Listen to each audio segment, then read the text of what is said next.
रसिक मुरारी जी के गुरुदेव धारंदा नामक स्थान में रहने लगे थे। वहां किसी भगत ने बहुत बानपुर नाम के गांव की जमीन उनके नाम कर दी थी संत सेवा के लिए। बड़े उदार गृहस्थ जन होते हैं, वो धनी थे, तो उन्होंने बहुत सी जमीन श्यामानंद महाप्रभु के नाम कर दी साधु सेवा देख कर कि यहाँ संत सेवा होती। शोधन धन्य प्रथम गति जाकी, वो धन धन्य है जो संत सेवा और भगवंत सेवा में खर्चा होता है। अब उस खेती से बहुत अन्न पैदा होता, और जो अन्न होता तो रोज साधु सेवा का, रोज संतों की भीड़ लगी रहती श्यामानंद महाप्रभु के आश्रम में। खूब अच्छे अच्छे पकवान बनाकर संतों को पवाते। संत की चरण सेवा, आरती, पूजा, भोजन, जय जयकार, नाम कीर्तन, कथा कीर्तन। उन दिनों बानपुर में एक नया जो नवाब वो आया, वो बड़ा दुष्ट स्वभाव का था। उसने आकर देखा इतनी सुंदर लहलहाती अन्न की खेती और किसी की नहीं, किसकी है? बोले धारंदा में रहते हैं श्री श्यामानंद नाम के एक महात्मा, उनकी।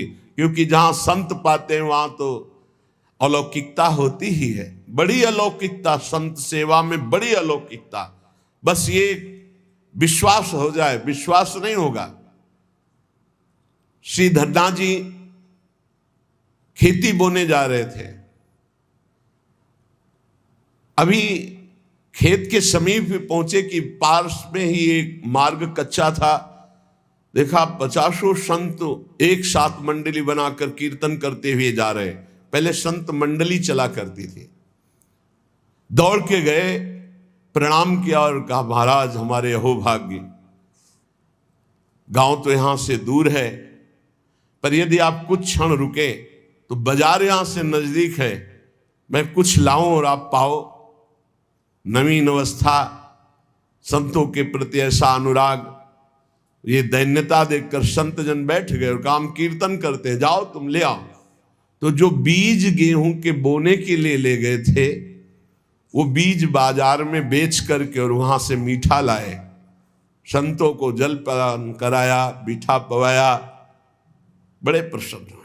संत जन पाकर नाम कीर्तन जय जयकार करते हुए चले गए। अब इन्होंने कहा कि घर में मां डांट लगाएगी अगर ये पता चल जाएगा। ऐसे ही खेत जोता, ऊपर से पहटा लगा दिया, मानो खेत बो गया है। बस घर गए, खेत बो गया है, बहुत बढ़िया जगह बीज बो गया। अब खेत में तो एक दाना नहीं डाला था, इसलिए देखने ही नहीं गए। 20-25 दिन बाद पड़ोस का किसान आया। उसने कहा कौन सा आप उर्वरक लगाए थे आप अपने खेत में? ऐसा एकदम काला खेत पड़ा हुआ है, हरा एकदम। तो उनका काहे को विनोद करते हो, हमारे खेत में तो। उन्होंने कहा तुम्हें विश्वास नहीं, तुम चल के देख लो। तो इतना कह के वो पूरी बात नहीं बता पाए कि कर तुम अन्यथा कर तुम श्री भगवान है। हमने बीज को संतों के उदर में डाल दिया, तो कहीं ऐसा आश्चर्यजनक खेल तो भगवान ने नहीं कर दिया। गए तो देखा खेती बहुत अच्छी तरह से जगी हुई, एकदम हरी। हे भगवान, बिना बीज के खेत और सबसे जोर की फसल, उसकी रक्षा स्वयं श्री भगवान। उनके चरित्र कभी आएगा तो सुनना। संतों के उदर में जो बो दिया गया वो अमोघ, शोधन धन्य प्रथम गति जाकी। तो किसी जमींदार ने बहुत सी खेती दे दी थी कि संत के उदर में अन्न जाएगा, सबसे बड़ी बात है। अब वो दुष्ट जब देखा कि इतनी सुंदर खेती हुई, इतनी ज्यादा मात्रा में, और किसी बाबा जी के पास, संत के पास, तो दुष्ट का हृदय ही ऐसा होता है कि वो संत से अपने आप द्रोह करता है। जो पापी जन होते हैं, जो दुष्ट हृदय के होते हैं, उनको संतों से जलन होती है, देखकर उनको जलन होती है। वो दुष्ट तो था ही, आया आश्रम और बड़ा दुर्वचन बोला। नवाब था और आदेश कर लिया कि इनकी सारी संपत्ति अपहरण कर ली जाए। राज कब्जे में ले ली जाए। आदेश की जरूरत थी, खेती कब्जे में कर ली गई, आश्रम में जो कीमती सामान था वो सब कब्जे में कर लिया गया, संतों को अपमानित किया। नवाब था।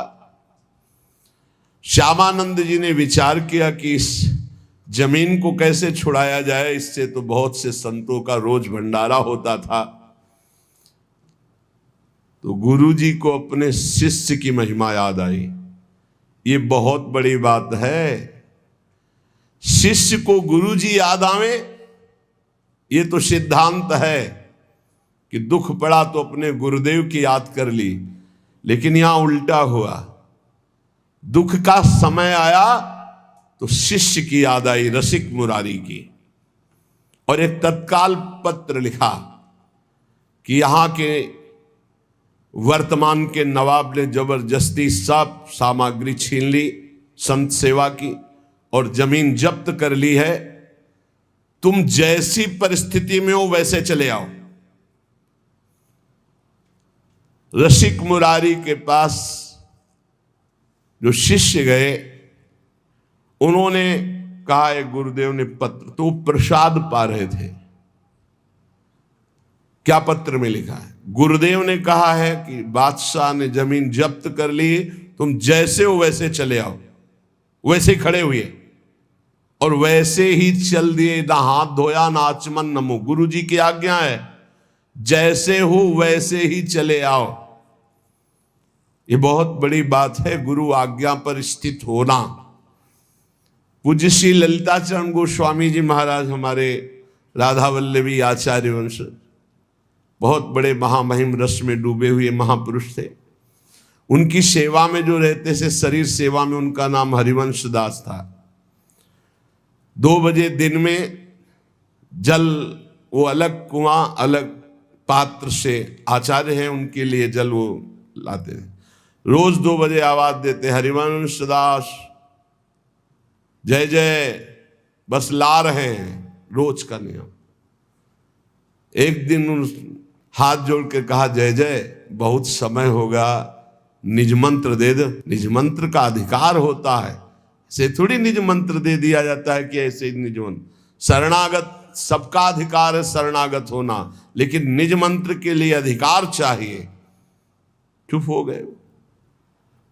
एक दिन ठीक 2 बजे आवाज लगाई, हरिवंश दास जय जय, यहाँ पानी खींच रहे थे, बाल्टी रस्सी छोड़ दी, वैसे ही आ गए, जय जय पानी लाओ। जय जय पानी कैसे लाओ? बाल्टी तो रस्सी तो कुआं में गई, कैसे? जब आपने कहा यहाँ आओ तो तत्काल छोड़कर आ गए। उनका शाबाश, कल यमुना स्नान करके आ जाओ, निज मंत्र तुम्हें दे देते हैं। रस्सी बाल्टी कुएं में डाल दी, इससे नाराज नहीं हुए, प्रसन्नता हुई कि हुक्म हुआ, आदेश हुआ, या आ जाओ। तो ये नहीं कि जय जय थोड़ा रुको, पानी खींच ले फिर आओ, वैसे छोड़ दिया। गुरु आज्ञा, बहुत इसमें सूक्ष्मता है। श्यामानंद गुरुदेव ने आदेश किया, रसिक मुरारी से कह दो जैसे हैं वैसे चले आवे। तो एक भाई रुको, 1 मिनट का काम, आचमन करके हाथ धो के फिर चलते हैं। वैसे ही जूठे मुंह बिना आचमन के वैसे ही चल दिए। रसिक मुरारी जो पीछे से साष्टांग किया, ऐसा नहीं किया जाता। गुरुजनों के सामने दाहिने होकर के, उनको दाहिने करके साष्टांग दंडवत किया जाता है। जैसे गुरु जी यहां विराजमान है तो ऐसे दंडवत किया जाता है, चरण उस साइड में और गुरु के चरणों में ऐसे। तो उनका ये कौन सी रीति है कि आप पीछे से दंडवत कर रहे हो? तो बोले गुरु जी दंडवत करना ही चाहिए, इसलिए दंडवत कर रहा हूं। बगैर दंडवत करने योग्य समय नहीं हूं, क्योंकि ना तो आचमन किए हूं और ना हाथ धोए हूं, इसलिए मैं आपके सन्मुख कैसे हो सकता हूं। तो वैष्णव होकर आचमन नहीं किए, हाथ नहीं धोए। बोले गुरुदेव आपका आदेश था जैसे हो वैसे चले आओ। श्यामानंद जी आनंद विभल हो गए, आनंद विकल हो गए। तभी सोचो, जब परिस्थिति बिगड़ी तो श्री जी की याद नहीं की, अपने ऐसे प्रिय शिष्य की याद की, क्योंकि पता है कि हमारे शिष्य में कौन सी सामर्थ्य विराजमान है। श्यामानंद जी का हृदय प्रेम से सराबोर हो गया और कहा, अच्छा आचमन करो, हाथ धो और उपस्थित हो, सामने आओ। तो आज्ञा पाई अचयो लय दे पठाए, वाही ठोर दुष्ट सिरमौर जहां तहां आप आए हैं। मिले मुत्सद्दी शिष्य आई के सुनाई बात, जाओ उठी प्रात यह नीच जैसे गाए हैं। हम ही पठावें काम करी समझावें, सब मन में न आवे जानी नेह डर पाए हैं। चिंता जिन करो हिये धरो निश्चिंतताई, भूप सुधी आई दिना तीन कहाँ छाए हैं। श्यामानंद गुरुदेव की आज्ञा पा करके रसिक मुरारी जी ने आचमन किया। श्यामानंद जी ने बैठाल के कहा, बेटा सब यहाँ की संपत्ति अपहरण कर लेगा और जमीन को अपने कब्जे कर लिया है, अगर ये नहीं छुटाई जाती तो हमें उसका कोई दुख नहीं, लेकिन संत सेवा बंद हो जाएगी। जो हमें संतों का उच्छिष्ट मिलता है, चरणामृत मिलता है, संतों का दर्शन मिलता है, सेवा के बहाने से सब संत जन आकर के दर्शन देते हैं, ये सौभाग्य हमारा लुट जाएगा। इसलिए तुम्हारी याद की, तुम्हें बुलाया है, तुम्हें उस दुष्ट के पास जाना है और उसे जाकर के भक्ति का उपदेश करना है और सब जितना अपहरण किया सब वापस लाना है। गुरुदेव कह रहे शिष्य से, ये अहो भाग्य, शिष्य का स्मरण गुरुदेव और सेवा का भार शिष्य को दे दे गुरुदेव, ये अहो भाग्य, अहो भाग्य। लेकिन ये किसी भाग्यशाली समर्पित शिष्य में ऐसा सौभाग्य उदय होता है।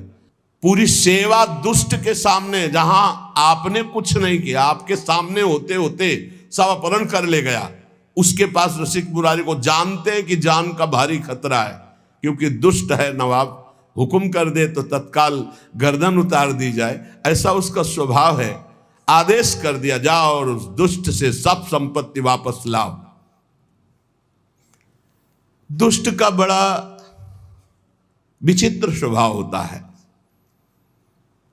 सुनहु असंतन केर स्वभावु, भूले हूं संगति करिय नकाऊ। दुष्ट का स्वभाव सुनो, असंतों का स्वभाव सुनो। ये लक्षण बताए जाते हैं, जिनमें लक्षण हो दुष्ट है उसका कभी संग नहीं करना चाहिए। तिनकर संग सदा दुखदाई, जिम कपिलहि घालई हरिहाई। जंगली गाय सीधी गाय को जैसे मार डालती है, ऐसे दुष्ट पुरुषों का संग जो साधु स्वभाव के जन होते हैं उनकी हानि कर देता है। ऐसे दुष्ट पुरुषों का कभी संग न करे। खलन हृदय अति ताप विसेखी, जरहि सदा पर संपत्ति देखी। ये दुष्ट लोगों का एक स्वभाव होता है, वो दूसरे को सुखी देखकर, संपत्तिवान देखकर इनके हृदय में बड़ी जलन पैदा होती। दुष्ट का स्वभाव होता है कि हम भले भूखे रह जाएं लेकिन इनको नहीं खाने देंगे। वो बड़ा दुष्ट इसीलिए, उसकी भी महिमा है अपनी, दुष्ट की दुष्टता की महिमा है, साधु की साधुता की महिमा है। तो जरहि सदा पर संपत्ति देखी, जहां कौ निंदा सुनई पराई, हर सई मनो परी निधि पाई। ये दुष्ट लोगों को अगर दूसरे की निंदा, तो बहुत ऐसे, जैसे महाराज प्रथु ने कहा भगवान की चर्चा सुनने के लिए 10,000 कान हो, तो ये दुष्ट लोग मानो 10,000 कान हो तो निंदा ऐसे बड़े प्यार से सुन रहे, अच्छा ऐसा लगता है जैसे उनका राज तिलक होने जा रहा है। दूसरे की निंदा सुनने के लिए इतने उत्साहित रहते दुष्ट लोग। काम क्रोध मद लोभ परायण, ये कामी, ये क्रोधी, ये अहंकारी, ये लोभ परायण होते हैं दुष्ट लोग। निर्दय कपटी कुटिल मनायन, इनके हृदय में दया नहीं होती है, बड़े कुटिल स्वभाव के, बड़े कपटी होते हैं। और मलायन, ये पाप का घर होते हैं। बयरु अकारण सबका हुसो, कोई किसी से उनसे मतलब न रखे तो भी वो उससे झगड़ा करेंगे, अपनी तरफ से बैर करेंगे। ये लक्षण है दुष्टों के। और जो कर हित अनहित ताहू सो, जो उनका हित करे उसका भी वो अनहित कर देंगे, उसका भी वो बिगाड़ देंगे पक्का। ऐसे दुष्टों से दूर रहे। झूठे ही लेना झूठे ही देना, झूठे ही भोजन झूठ चबेना। ये झूठ बोलते हैं, इनका लेना देना भोजन खाना पीना सब झूठ से ही चलता है। बोलई मधुर वचन जिमि मोरा, खाई महा आई हृदय कठोरा। ये बोलते ऐसे मीठी बात है कि फंस जाए अच्छे अच्छे। बहुत मृदु भाषण, कैसे जैसे मोर बहुत मीठा बोलता है लेकिन आहार सांप का करता है। बोले ऐसे इनका वचन तो बड़ा मीठा होता है फंसाने वाला, पर हृदय बहुत विषैला और कठोर होता है। परद्रोही पर दाररत, पर धन पर अपवाद, ते नर पावर पाप में देह धरे मनुजात। इनका स्वभाव होता है द्रोह करना है। परद्रोही, ये दूसरों से द्रोह करेंगे। परदाररत, दूसरे की स्त्रियों का एक काम भाव से सेवन करने की चेष्टा करेंगे। दूसरे का धन अपहरण करना, दूसरे के प्रति निंदा करना, ये मनुष्य शरीर में पापमय देह धरे हुए साक्षात ये असुर हैं, राक्षस हैं। लोभई ओढ़न लोभई दासन, शिष्णो दर पर जमपुर त्रासन। ये यमराज से भी नहीं डरते, इनका स्वभाव है लोभ ही ओढ़ना, लोभ ही बिछाना, शिष्ण और उदर, रसेंद्री को तृप्त करना, जनेंद्री से भोग करना, पाप करना और पाप से न डरना। ऐसे दुष्ट होते हैं। काहू की जो सुने बड़ाई, श्वास ले जन जूड़ी आई। अगर किसी की बड़ाई से तो अघा के ऐसे सांस लेते हैं मानो जैसे बुखार में आदमी नहीं, जूड़ी में। ऐसे इनको बुरा लगता है कि इसका अच्छा क्यों हो रहा है, इसकी यशकीर्ति क्यों हो रही, कैसे यशकीर्ति नष्ट हो, कैसे इसका सुख नष्ट हो। और जब काहू की देखें विपत्ति, तो सुखी भय मानो जग नृपति। जब कोई संकट में पड़ा हो, बड़ा दुख भोग रहा हो, तो ये ऐसे सुखी होते मानो इनको राजपद मिल गया हो। स्वार्थरत परिवार विरोधी, लंपट काम लोभ अति क्रोधी। ये इतने स्वार्थी हैं कि अपने माता पिता को भी पीट सकते हैं, अपने परिवार का भी विरोध कर सकते हैं। ये लंपट कामी लोभी महान क्रोधी दुष्ट जन होते हैं। मातु पिता गुरु विप्र न मानहि, आप गए अरुघा लहि आनहि। ना माता पिता की सेवा, ना गुरु की आज्ञा, ना ब्रह्म ऋषियों का सम्मान। ये ऐसे नीच होते कि इनका अगर संग कर ले तो वो भी नष्ट हो जाए। करहि मोह बस द्रोह परावा, संत संग हरि कथा न भावा। ये अज्ञान के कारण सदैव दूसरों को कष्ट देते रहते हैं, द्रोह करते रहते हैं। इन्हें संत संग अच्छा नहीं लगता, भगवान की कथाएं कभी बैठकर नहीं सुनेंगे। अवगुण सिंधु मंदमति कामी, वेद विदूषक पर धन स्वामी। ये अवगुण के समुद्र हैं, कहां तक वर्णन करें। जैसे समुद्र था ऐसे ये दुष्ट लोगों के अवगुण अथाह हैं। और ये मंद बुद्धि कामी वेदों की निंदा करते हैं, शास्त्रों की निंदा करते हैं, संतों की निंदा करते हैं। दूसरे का धन कैसे अपहरण हो, हर समय इनके यही दिमाग में चलता रहता है। विप्रद्रोह परद्रोह विशेखा, दंभ कपट जिय धरे सुबेसा। बड़ा शांत स्वच्छ एकदम वेश धारण किए होंगे, हृदय बड़ा इनका मलिन होगा। ये संतों का ब्रह्म ऋषियों का अपमान करना, दंभ कपट हृदय में धर कर दूसरों को लूट लेना, ऐसा मुंह बना करे कि मानो इनसे भोला कोई है नहीं। बोले ये ऐसे बोलते हैं मधुर, ऐसा व्यवहार कि ऐसा लगेगा कि इन पक्के दगाबाज। बोले अवगुण सिंधु मंदमति कामी, वेद विदूषक पर धन स्वामी। दूसरे के धन का पर विप्रदोह परदोह विशेखा, दंभ कपट जी धरे सुवेशा। ऐसे अधम मनुज खल, सतयुग त्रेता नाही, द्वापर कछुक ब्रंद होई हैं कल युग माही। बोले ऐसे सतयुग और त्रेता में नहीं थे, द्वापर में ऐसे छुटपुट, कलयुग में प्रायः ऐसे ही मिलेंगे। कोई छुटपुट हो धर्म से चलने वाला तो बात अलग है, नहीं प्रायः ऐसे मिलेंगे। भ्रमण कर रहे थे तो एक जगह की बात है, एक व्यापारी चला तो उसके पीछे कुछ लग गए, इसके ऐसी सीआईडी उनको मिली होगी धन के लिए। शाम हो रही थी, वो बहुत विवेकी था। वो एक थाने पे गया,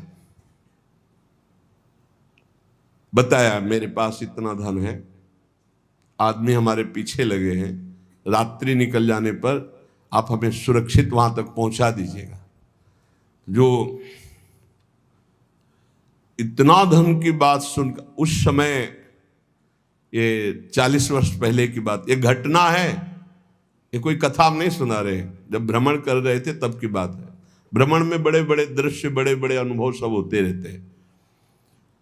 उन्होंने कहा कि आप लेकर के सो नहीं सकते, आप बाहर सोइए। ऑफिस के बाहर खपरेला पड़ा था और अर्थ रख लिया और कहा सुबह हम आपको गाड़ी से सुरक्षित पहुंचा देंगे। तो उसने कहा हम कुछ भेंट दे देंगे आपको भी। कहा भेंट की आवश्यकता नहीं।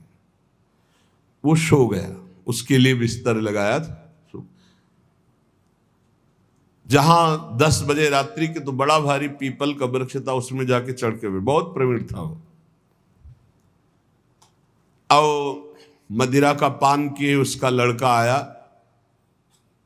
तो सोचा कौन खुलवावे ऑफिस। बाहर देखा तो बोले पता नहीं आज पापा ने बाहर क्यों सैया लगाई, बस लेट गया और ऊपर चद्दर ढक करके सो गया। और रात्रि में जो विधान होना था वो विधान हुआ, गायब, पूरा सिस्टम गायब, हत्या करके उसको गायब बिल्कुल।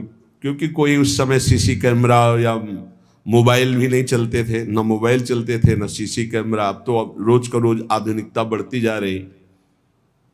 सुबह हुआ, पेड़ से उतरा और जो वहाँ के थे ऑफिस, उनको साथ लिया कि आप हमारे साथ रहिए। और गए, बोला सर पैसे, होश उड़ गए। तू कहाँ था? बोले सर पीपल के ऊपर था। बोले वो आपका कोई आदमी होगा, वो आके सो गया था। और पूरा दृश्य हमने देखा है। उनके हक से हुआ कि वो तो मेरा ही लड़का था। सर पैसे, अपना पुत्र खोया, अपना पद खोया, जीवन भर के लिए कारावास हुआ, केवल पर धन स्वामी, दूसरे के धन का अपहरण करने की वृत्ति। बोले ऐसे सतयुग त्रेता में नहीं होते थे, द्वापर में कबूतर शरण आ गया तो उसके लिए अपने पूरे शरीर का मांस दे दिया। और यहां शरण में आए हुए कि हत्या करके धन अपहरण की बात। बोले कलयुग में ऐसे बहुत होंगे, बहुत सावधानी की। तो ऐसा ही था वो नवाब दुष्ट स्वभाव का। अब उसके यहां भेजा रसिक मुरारी जी को कि आप जाओ दुष्ट के पास। रसिक मुरारी जी जे भी चले तो उनके जो शिष्य जन थे उनको बड़ा भय हुआ। रसिक मुरारी जी के शिष्य जो थे वो नवाब की ही सेवा में कुछ पदरत थे, मुनीम जिसे कहते हैं, मुंशी मुनीम आदि पदों पे। उन्होंने देखा कि गुरुजी जा रहे हैं तो भारी अपमान कर देगा गुरुजी का, हो सकता है जान पर भी बात आ जाए, मरवा डाले। अधिक प्रीति मन भा संदेहा, जब अधिक प्रेम होता है तो फिर महिमा भूल जाई जाती है, लगता है इनकी रक्षा हो। बहुत प्रेम में बहुत एक अद्भुत महिमा होती है कि वो ज्ञान का अपहरण कर देता है। ऐश्वर्य महिमा का याद नहीं, अगर ऐश्वर्य महिमा रहेगी तो प्रेम में बाधा पड़ जाएगी। प्रेम में सिर्फ हमारे प्रीतम, हमारे गुरुदेव, इनकी रक्षा होनी चाहिए। रसिक मुरारी जी ने उन लोगों से कहा तुम डरो मत। तो उन्होंने कहा कि सब कुछ बिगड़ जाएगा प्रभु, मैं जानता हूं वो भारी दुष्ट है और आप अगर वहां गए तो ऐसा कुछ करेगा जो हम सह नहीं सकते। उन्होंने कहा संतों की चरण सेवा की है, गुरुदेव की सेवा में जा रहे हैं, वैसे तो अमंगल होगा नहीं, अगर हमारे प्राण भी निकल जाए तो मंगल ही होगा। मुझे अपने गुरु की सेवा में कदम पीछे नहीं हटाना। तो उन्होंने कहा कि 2-4 दिन आप रुक जाइए, बात हम सब संभाल देंगे, 2-4 दिन आप छिप जाइए और वहां मत जाइए। रसिक मुरारी जी ने कहा कि तुम चिंता मत करो, तुम प्रेम के कारण भयभीत हो रहे हो। रसिक मुरारी जी को 3 दिन उन्होंने जबरदस्ती प्रेम से विवश करके अपने पास रखा। फिर आदेश आया कि सुना था कि रसिक मुरारी जी आ रहे, नवाब का आदेश आया अपने मुंशियों के पास। वो अभी तक हमारे पास नहीं पहुंचे और उनको ये भी पता था कि ये लोग उनके शिष्य हैं। सुनी आए गुरुवर कही ल्याओ मेरे घर देखो, करामात बात यह ले सुनाई है। कहो आनी अभू जाऊं चलो उन्मान देखें, चले सुख मानी आयो हाथी धूम छाई है। छोड़ी के कहार भाज गए ना निहार सके, आप रस सार बानी बोले जैसी गाई है। बोलो हरे कृष्ण कृष्ण छाणो गज तम तन, शनि गयो हिये भाव देह सो नवाई है। जब नवाब ने ये सुना कि 3 दिन तक हमारे भय से इन मुनीमों ने उनकी रक्षा की है, रसिक मुरारी की, तो उन्होंने बुलाया उनको और कहा तुम्हारे गुरुवर आए हैं हमसे बात करने के लिए और अभी तक पहुंचे नहीं, यहां तुमने रोक लिया 3 दिन तक, हमारे पास सब गुप्तचर के द्वारा खबर है। जाओ अपने गुरु को लिवा के लाओ, मैं देखता हूं कितना करामाती है वो। नवाब ने जब ये बात कही तो रसिक मुरारी जी ने कहा कि तुम भयभीत मत हो, मैं भी देखता हूं कैसा दुष्ट है। आज तक तो हमने दुष्ट के दर्शन नहीं किए, साधुओं के दर्शन किए हैं, आज दुष्ट के दर्शन करने का हमें गुरुदेव के द्वारा, तो आज मैं देखूंगा कि दुष्ट किसे कहते हैं। तुम चिंता मत करो, उसमें जितनी दुष्टता भरी गुरुदेव के प्रताप से उतनी साधुता, तो देखते हैं आज साधुता विजयी होती है दुष्टता। उसको अंदाज भी नहीं है कि दुष्टता से बढ़कर के कितनी साधुता होती है। नवाब ने कि मुंशीजन जो है ये समझे कि बड़े सम्मान से बुला, इसलिए कहार भेजा था, पालकी भेजी थी। वो सब घबरा रहे थे कि षड्यंत्र है, ये बड़ा इतना दुष्ट, ये ऐसी कैसे श्रद्धा कर सकता है।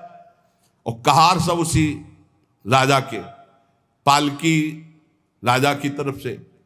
रसिक मुरारी जी गुरुदेव के चरणों का ध्यान करके बैठ गए पालकी में। वो पहले से तैयारी की गई थी, हाथी को मदिरा पिलाकर मत वाले हाथी को बार बार वेद कर गुस्सा कर दिया गया था। कहार वहीं पालकी सामने ले गए जहां मत वाला हाथी आ रहा था, दहाड़ता हुआ, चिघाड़ता हुआ। पालकी छोड़ी और भाग गए। हाथी के सामने कोई टिकना, पर आप बिल्कुल विचलित नहीं हुए। बड़ी चेहरे पर शांति है, कोई भय नहीं, मुस्कुराहट है। हाथी मतवाला चिघाड़ता हुआ आ रहा है, महावत बार बार अंकुश कर रहा है। नजदीक गए, ऐसे हाथ फेर दिया, कृष्ण कृष्ण कृष्ण बोलो, कृष्ण कृष्ण बोलो। और देखो तुम भगवान के अंश हो, तमोगुण स्वभाव धारण करके तुम हाथी योनि में हो। तुम्हारा हाथी स्वरूप नहीं, तुम तो भगवद अंश हो। ये क्रोध करना तुम्हें उचित नहीं है। ये तामसिक स्वभाव छोड़ो और कृष्ण बोलो, कृष्ण बोलो, कृष्ण बोलो। घुटने टेक दिए हाथी ने, मस्तक रख दिया रसिक मुरारी जी। और वो अपने महल की छज्जे से देख रहा था राजा बादशाह। देखते हैं ये मत वाला हाथी कैसे मारता है। ये जो आ रहे हैं इनके गुरु, देखते हैं इनमें क्या चमत्कार, क्या सामर्थ्य। आज हाथी के पैरों तले कुचलाकर इनको मार डालेंगे। रसिक मुरारी जी ने कहा कृष्ण कृष्ण कहो, कृष्ण कृष्ण कहो। घुटने टेक दिए हाथी ने, मस्तक रख दिया, ये है। और धीरे शब्दों में कहा तुम हाथी नहीं हो, तुम भगवान के अंश हो, भगवान के दास हो। तुम्हें तमोगुणी स्वभाव उचित नहीं है, तुम अपने स्वरूप में आओ। हाथी को उपदेश दिया तो हाथी घुटले टेक दिया, और केवल घुटले ही नहीं, बहे द्रग नीर देख होए गयो अधीर आप, कृपा करी धीर कियो दियो भक्ति भाव है, कान में सुनायो नाम नाम दे गोपाल दास, माला पहिराई गरे प्रगट्यो प्रभाव है, दुष्ट सिर मोर भूप लखी हुई ठोर आयो, पाए लपटायो भयो हिये अति चाव है, निपट अधीन गांव केतिक नवीन दिए, लिए कर जोरी मेरो फल्यो भाग दाव है। रसिक मुरारी जी के चरणों में सर रख दिया उस मत वाले हाथी ने और अश्रु प्रवाह करने लगा। अत्यंत प्रेम से ऐसे दुलार कर रहे रसिक मुरारी, और चरणों में ऐसे मस्तक रखे अश्रु प्रवाह कर रहा है। तब आपने भक्ति का उसके हृदय में दान किया, और संतों के पास तुलसी की माला रहती है, तत्काल बड़ी माला जो 108 वाली गले में ऐसे बांधी, मानो शिष्य बना दिया, कान में भगवान नाम दिया, गले में माला बांधी और कहा सुनो तुम्हारा नाम गोपाल दास है आज से। मतवाले हाथी को चेला बना लिया। अरे जब मतवाले मन को चेला बना लेते संत जल, तो हाथी क्या है? सबसे बड़ा मतवाला हाथी मन है, किसी की कोई भी अंकुश बात नहीं मानता। गले में तुलसी की माला पहना दी, कान में कृष्ण नाम सुनाया और कहा तुम्हारा नाम गोपाल दास है। और वो ये सारा का सारा दृश्य राजा देख रहा था।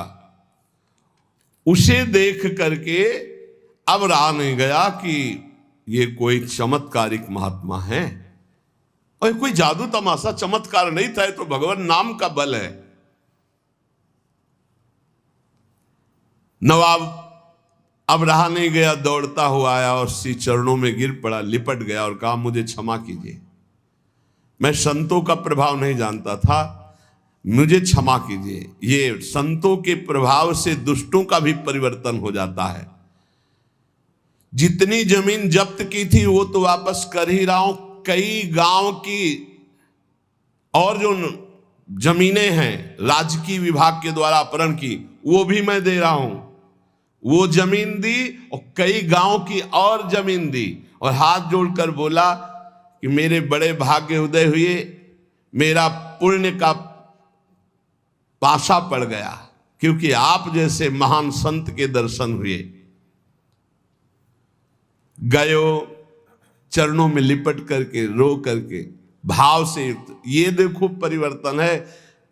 संत दरस जिम पातक टरे, सिद्ध संत भगवत मार्ग के शुद्ध भक्ति से युक्त हृदय वाले तो दर्शन मात्र से दुष्ट नवाब की बुद्धि बदल गई। यही संत का चमत्कार होता। लौंग इलायची निकाल देना, नारियल का फल निकाल देना, ये तो जादूगर बहुत अच्छी तरह से कर देते हैं। ऐसे भी जादू देखे, अपने हाथ से गला उतार के ऐसे रखे और गला मुस्कुरा रहा है और वो ऐसे खड़े। अरे भैया कितना बड़ा जादू है। ऐसे ऐसे रुमाल करते, कबूतर उड़ गया, ऐसे करे तो पहले गुलाब का फूल, फिर आग जलने लगी।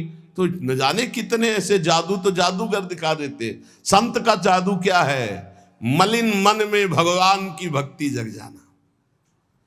मलिन आचरण करने वाले का परिवर्तन होकर श्री भगवान के नाम रूप लीला धाम में आ, ये संत का चमत्कार जो कहीं नहीं हो सकता, कोई नहीं कर सकता। ये सबसे बड़ा चमत्कार संतों का होता है कि वो मलिन मन को निर्मल बनाकर भगवान में लगा देते। संत दरस जिमि पातक टरहि, संत संग हुआ तो संत संग अपवर्ग कर, कामी भव कर पंथ। संत का संग मोक्ष प्रदान करने वाला। देखो दुष्ट राजा का परिवर्तन हो गया।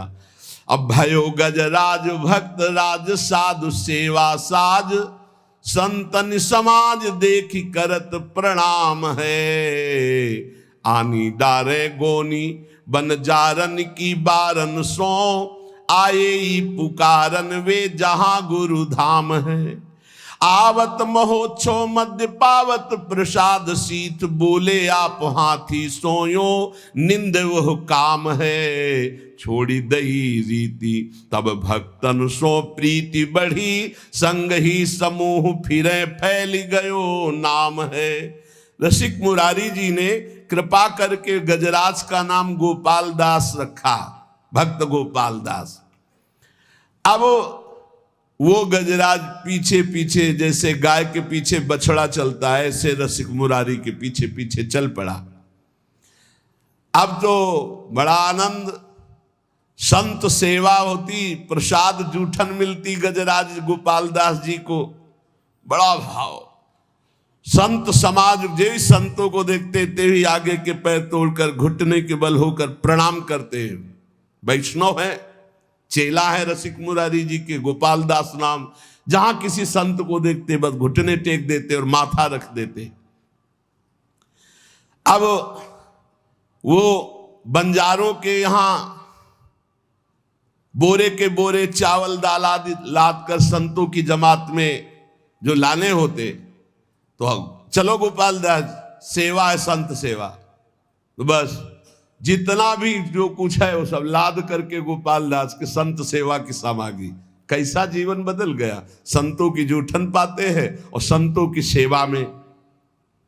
एक बार सभी बंजारे मिलकर गोपाल दास जी के गुरुदेव श्री रसिक मुरारी के स्थान पर आकर कहा, ये गोपाल दास जी हमारा माल छान जाते हैं, अब लाना एक बोरा है तो एक बोरा वही साफ कर दिया, उठाया और सब पा गए और एक बोरा लाद करके ले आए, तो बोले घाटा तो हमारा हो ही जाता है। गोपाल दास जी का नियम था कि कभी स्थान में कोई विशेष महोत्सव भोज भंडारा हो, संतों की पंक्ति हो, तो जब सब संत भोजन पाके उठ जाते थे तब आप वहां जाते और चाटते थे संतों का शीत प्रसाद। कितना सौभाग्य हो भाग्य। रसिक मुरारी जी ने कहा कि देखो तुम वैष्णव हो गए हो, सब तुम्हारे आचरण ठीक है, लेकिन एक आचरण गलत है। तुम जो वहां लेने जाते हो उतने लिया करो, तुम ज्यादा दूसरा बोरा का अन्न क्यों खा जाते हो? और एक तो अमनिया है, वैष्णव को अमनिया नहीं खाना चाहिए। तुमको आज से अमनिया नहीं खाना और ऐसे नहीं लेना, जब तक मिले ना प्रसाद तब तक नहीं पाना। गोपाल दास जी ने उसकी समझ में आ गया। श्री रसिक मुरारी जी ने कहा, बेटा जबरदस्ती कुछ भी खाना है पाप है। वैष्णव का ऐसा नहीं संस्कार होता है कि किसी के खेत में गए हो, किसी की दुकान से सामान, ऐसा नहीं। गोपाल दास जी ने घुटने टेक करके ऐसे गलती मानी कि मानो क्षमा कीजिए गुरुदेव, आगे से कभी ऐसी गलती नहीं होगी। अब तो संत सेवा में और भगवत उच्छिष्टामृत में बड़ी रति हो गई गोपाल दास जी की, जो हाथी गजराज थे। सब संत इनको खूब दुलार करते। चलो गोपाल दास आज वहां चलते, सूंड में चढ़ाया, पीठ में बैठा लिया, संत सेवा घुमा घुमा के। और संत भी बड़े मौजे, 5-5, 10-10 संत बैठ जाते, गोपाल दास जी घुमा रहे। कितना सौभाग्य प्राप्त हो रहा है। गोपाल दास जी का संत सेवा का बड़ा चाव, जैसा संत आदेश करते वैसा ही करते। ये कोई बड़े भाग्यशाली जीव होंगे जो ऐसा सौभाग्य प्राप्त हुआ। नहीं, संत सेवा में अनुराग होना बड़ा कठिन है। कोई संत कहते, भाई गुरु भाई गोपाल दास आज फूल गोभी पाने का मन है। गए बाजार में गए, फूल गोभी की तरफ सूंड करते ऐसे, और जब उसकी तरफ देखते तो चाहे श्रद्धा हो चाहे ना हो, बड़ा तिलक लगा रहता था, कंठी बंधी हुई, और जो एक फूल गोभी देता फौरन अपने पास रख लेते, खाते नहीं। जो संत कहते वो मांग के लाते भिक्षा की तरह। दुकान में खड़े हो गए, अमुक सामान की तरफ सूंड करते, तो उसकी हिम्मतें डोल जाती अपने आप, तो उनको जो देते वो ला के संतों को पवाते। यदि कोई जरा सा आनाकानी करता तो जो ही हुंकार मार के सूंड ऐसे करते तो हाथ जोड़ के खड़ा हो जाता, सामान ला के संतों को पवा। हाँ, संतों के मुख में जाना है। जैसे हरिपाल जी का चरित्र आता था, भाला लेके खड़े होते थे, जिसको धनी को देखते भाला ऐसे केवल दिखाते थे और सब लेकर के उस संत सेवा में लगाते थे, संतों को पवाते। आप पिस्तौल दिखाकर मत संत सेवा कर लो। उनकी निष्ठा, उनका उस समय भाव बहुत जोर का था। सूंड फुनकार करके फटकार दे देते, डर जाता। कभी गोपाल दास जी से जैसे संत कहते कि हमारा चला फट गया है, लंगोटी कमजोर हो गई, जाते कपड़े की दुकान में सूंड रखते मार्किन में। वो बेचारा कितना दें अब हम, कितना आपको दे, सूंड से ऐसे कह के पूरा बंडल उठाते पीठ में रख करके चले। रसिक मुरारी जी हिसाब पहुंचाते थे और गोपाल दास जी माल लाते थे। हर संत की सेवा। सर्दी का समय है, गोपाल दास जी अपने आप चले गए किसी कंबल की दुकान में, बंडल का बंडल उठाया, पीठ में रखा, संतों के पास ले आते। जब रसिक मुरारी जी को पता चलता तो भेंट पहुंचा देते थे। ऐसे कोई संत जो कहता हो, खूब प्रसन्नता से गोपाल दास जी कहते, तो संत भी खूब प्रसाद परोसवाते और थोड़ा पाके सब गोपाल दास जी को पवाते। ऐसे दुलार होने लगा। देखो कितना सौभाग्य संतों का उच्छिष्ट मिलता। संत सत पांच सात संग जित जात तित लोग उठी धावे ल्यावे सीधे बहु भीर है। चहु दिस परी हुई सुबह सुन चाह भई हाथ पे न आवत सो आने को धीर है। साधु एक गयो गहि लयो भेष दास तन मन में प्रसाद नेम पीवे नहीं नीर है। बीते दिन 3-4 जल लय पीवावे धार गंगा जू निहारी मदि तजो यो शरीर है। गोपाल दास जी के साथ बहुत से संतों की जमात थी, जिधर जाते उधर लोग दौड़ उठते। पहला चमत्कार है कि हाथी चेला है रसिक मुरारी जी का, संत सेवा में रहता है। बहुत लोग सीधा सामान सब देते हो, अपने पीठ पर लाद लेते। दर्शन की भीड़ लग जाती लोगों की। चारों दिशाओं में आश्चर्यजनक चर्चा चली कि गोपाल दास जी एक वैष्णव है और संत सेवा में रहते। गजराज बंगाल का सूबेदार, उसको जब पता चला ऐसा चमत्कारिक आज्ञाकारी हाथी है, तो उन्होंने पकड़वाने के लिए आदमी नियुक्त किए। पर जो नजदीक आता तो अपने स्वरूप में आकर के दंड दे देते, सूंड में फंसा के दूर पटक देते। जान से तो नहीं मारते पर किसी काम का भी नहीं रखते। गोपाल दास जी, हाँ तो जिन मुँह मारा तिन मैं मारे, ये सिद्धांत है। हनुमान जी से पूछा क्यों मारा तुमने? बोले प्रभु सबको देह प्राण प्रिय है, जिन मुँह मारा तिन मैं मारे। जिन्होंने मुझे मारा मैंने उनको मार दिया। इसमें हमारा कोई दोष थोड़ी है, सब कोई अपने प्राण रक्षा के लिए ऐसा करता है। वो कौन डिफेंस क्या कहते हैं? हाँ, उसमें कोई दोष थोड़ी है। फिर अंग्रेजी वाला शब्द सेल्फ डिफेंस। हाँ, तो सेल्फ डिफेंस में गोपाल दास जी जितने आते उनको। अब जो सैनिक आए थे वो वापस चले गए लद लुद के। बोले महाराज वो हाथी पकड़ में आने वाला नहीं है, भागवतिक शक्ति से संपन्न। बहुत स्वर्ण मुद्रा पुरस्कार में रखी गई कि ऐसा हाथी बंदी बनाकर हमारे पास लाया जाए। तब उनमें से एक के दिमाग में आया कि साधुओं को नहीं मारता है, आसपास टहलते रहते। तो एक दुष्ट साधु वेश में, साधु वेश में, वो केवल साधु वेश बनाया गोपाल दास जी को पकड़ने के लिए। दुष्ट था, छलिया कपटी पाखंडी। वो वेश साधु का बनाकर गोपाल दास जी के सामने आया। गोपाल दास जी ने घुटने टेक दिए। ये वेशधारी के सामने ये देखो कितना बड़ा प्रभाव। अब उसने गोपाल दास जी जब घुटने टेक दिए, तत्काल उसने बंदी बनवा लिया। आदमी उनके थे और गोपाल दास जी को ले गया। वहां जब ले गया तो जल और भोजन आदि अर्पित किया। एकदम नहीं खाया, क्योंकि संतों का जूठन, भगवान का प्रसाद पाने का गुरुजी ने नियम दिया है। कई दिन हो गए, न अन्न लिया न जल लिया, क्योंकि प्रसादी नहीं है वहां। सूबेदार के कहने पर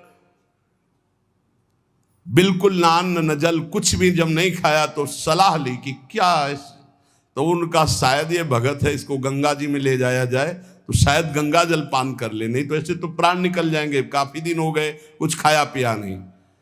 तो जे भी गंगा जी ले गए तो गंगा की जलधारा में खड़े हुए गुरुदेव का ध्यान किया, अपने शरीर को छोड़ दिया। ये गंगा जी में जाकर देखो क्या सदगति हुई। एक कहा तमोगुणी हाथी शरीर, और कहा इतनी बड़ी निष्ठा कि गुरुदेव ने कहा कि बिना भोग लगाए अमनिया नहीं पाते, तुम बंजारे के यहां से अमनिया नहीं, ऐसे नहीं पाया। उस दिन से छोड़ दिया था, जल और प्रसाद ही पाते जो भगवद अर्पित, अन्यथा नहीं। अब वहां कहां भगवद अर्पित वैष्णव का मिले, इसलिए जब उनको विचार करवाया गया कि वैष्णव शायद ऐसे ना पिए तो गंगा जल तो पी लेगा, भगवान का चरणामृत है गंगा जल, तो गंगा जी में ले गए। तो वहीं खड़े होकर गुरु जी का ध्यान किया और जोर से पुकारा कृष्ण, और अपने शरीर का त्याग कर दिया। अर्थात भगवत प्राप्त महात्मा की जो सदगति, वही सदगति गोपाल दास जी की हुई। रसिक मुरारी जी के बहुत से ऐसे पावन चरित्र हैं जिन्होंने भक्ति के प्रभाव से अद्भुत दुष्टों की बुद्धि बदली, अद्भुत अद्भुत चमत्कार प्रकट किए। यद्यपि ये चमत्कार स्वतः प्रकट होते हैं, भक्त इनको प्रकट नहीं करता, उसका कोई संकल्प नहीं बनता चमत्कार करने का, पर सूक्ष्म दृष्टि से देखा जाए तो भगवान अपने भक्तों की महिमा प्रकाशित करने के लिए ऐसी लीलाएं करते रहते हैं। तो उपासक को चाहिए गुरु चरण आसक्त होकर गुरु प्रदत्त मंत्र नाम और सेवा में चित्त वृत्ति लगा के इसी जन्म में भगवत प्राप्ति कर ले, यही जीवन का परम लाभ है। यदि भगवत प्राप्ति नहीं तो जीवन बहुत व्यर्थ चला जाएगा। शेष चर्चा आगे। श्री राधा वल्लभ लाल की।